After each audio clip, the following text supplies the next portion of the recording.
Hey, what is up guys, MKBHD here, and today Apple finally unveiled their new iPhone, the iPhone 7 and iPhone 7 Plus. And as you've probably noticed, a lot of the leaks are true. The model I showed was super accurate, the articles you saw were right, so it's a very familiar looking iPhone, but there were a few surprises, so this is everything you need to know that's new and different this year. These are the 10 new features of the iPhone 7. Number 1 is the new design. And you couldn't see me as I said that, but I put new in air quotes because, like I said, this is a very familiar iPhone to the 6 and 6S. Same shape, same dimensions, same weight, same feel on the hand. Looks like an iPhone, but with some subtle improvements, like the antenna bands on the back don't go across anymore, so there's a cleaner look to the top and bottom. And there's a new set of colors. You have your normal silver, your classic gold, and of course your pink/rose gold. And then no more space gray, but a jet black and black. So the black is this purely all matte black look, and I gotta say, this feels really good and looks good in person. And then the jet black is a piano super glossy finish that I don't think I can seriously recommend to anyone. It looks good while you keep it clean, which is what they were doing here, but not only is it probably going to be the slipperiest iPhone of all time, but it's also gonna be super prone to fingerprints like Samsung phones, and scratches. This one I picked up in the demo area somehow already had micro scratches on it, so Apple knows of the issue and just recommends that you use a case, which I think is lame, so I'm going to be grabbing that matte black. Something about the stealth look just speaks to me. Number 2, the home button. The new home button on the iPhone 7 is actually really similar to Force Touch trackpads in the new MacBooks. It doesn't actually click anymore. It's a solid state glass button with pressure sensitivity that doesn't move. So there's a Taptic engine that's now behind the button, so when you firmly press it as if you were going home, it clicks. And it kind of feels like the whole bottom of the phone is clicking, so it's not identical to the feel of just the button press from before, so it may take some getting used to, but that is definitely new. Number 3, the iPhone 7 and 7 Plus are now officially water and dust resistant. Now, I might argue that the iPhone 6S and even the 6 might have been just as water resistant as this one, but now it's officially official, so it's rated to be able to survive being under 50 meters of water, which is a lot, so you can totally use it in the rain or shower with it or whatever. Number 4 is the new camera or cameras on the back. The iPhone 7 has a new 12 megapixel camera with f1.8 aperture, optical image stabilization on both phones, the 7 and the 7 Plus, and a couple other things like the new image processing chip, quad LED flash, and raw image capture, which is awesome, and a beautiful new big camera bump on the back of the phone. There's also a new 7 megapixel front-facing camera that actually looks a lot better than previous iPhones, so if you're into selfies, this is a real upgrade in that department. So that's neat and everything, but the real camera upgrade is in the bigger phone, the iPhone 7 Plus, which has 2 of these new 12 megapixel cameras, but with different lenses in front of each.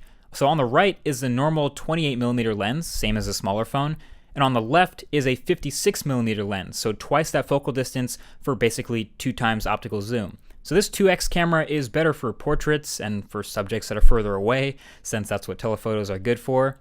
And in the camera software, there's also now a button to just switch actively between the lenses, so 1x zoom for the normal lens and 2x for the telephoto lens. And then there's even a slider sort of wheel that lets you smoothly use digital zoom to transition between them.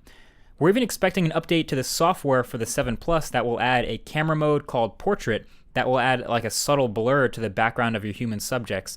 So lots of interesting stuff in the camera that I'm hoping works as well as it seems. No doubt I'll be hitting that hard in the full review of this phone.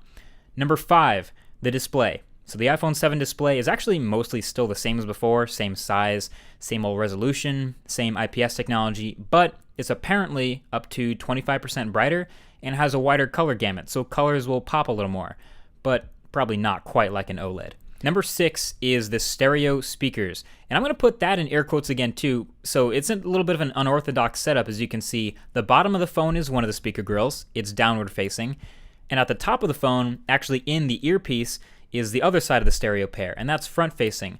So yeah, it's a bit weird, but technically that makes these stereo speakers. No idea how good they sound yet. Gotta test that when I get it. Number 7, Lightning earpods. Every iPhone 7 and 7 Plus will ship with these Lightning earbuds, because there's no headphone jack in the new iPhone. Yeah, I know, we saw it coming, but it's still kind of weird to actually see it happen. But yeah, Apple will join Motorola in shipping every phone with an adapter. This one's a little lightning to audio jack adapter that will also retail for $9, which is good to know because you're probably going to lose it.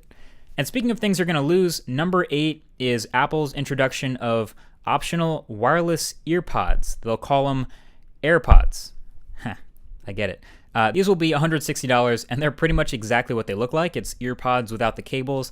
You kind of look like a cyborg while wearing them, but if earpods fit in your ears, then these will too, hopefully well enough to not fall out while you walk or run.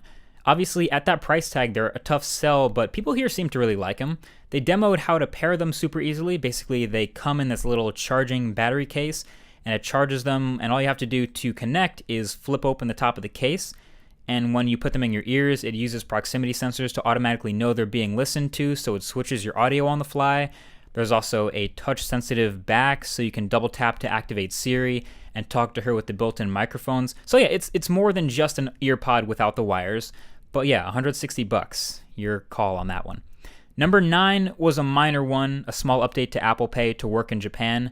And last but not least, number 10 is the new specs. The iPhone 7 has a new A10 Fusion chip inside, which is a few benefits: better performance with the CPU, and better GPU performance as well for better gaming.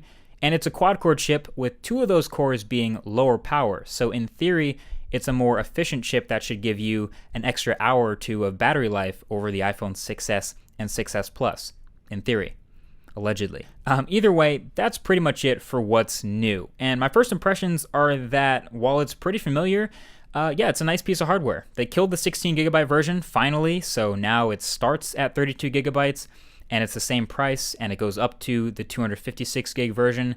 My favorite upgrade, I'm going to say, is probably the camera, especially in the 7 Plus, which was the phone I was going to get anyway. And my biggest letdown, I would say, is the screen. When are they going to put an OLED display in the iPhone? Seriously, they got to do it eventually, right? I don't know. Either way, that's been it. Thank you for watching this early look at the new phones. Definitely share this video with anyone who would want to know what's good with Apple's new phones. And you should totally subscribe if you haven't already to be among the first to see the full review when that comes out, along with much more tech in between. Thank you for watching, and I'll talk to you guys in the next one. Peace.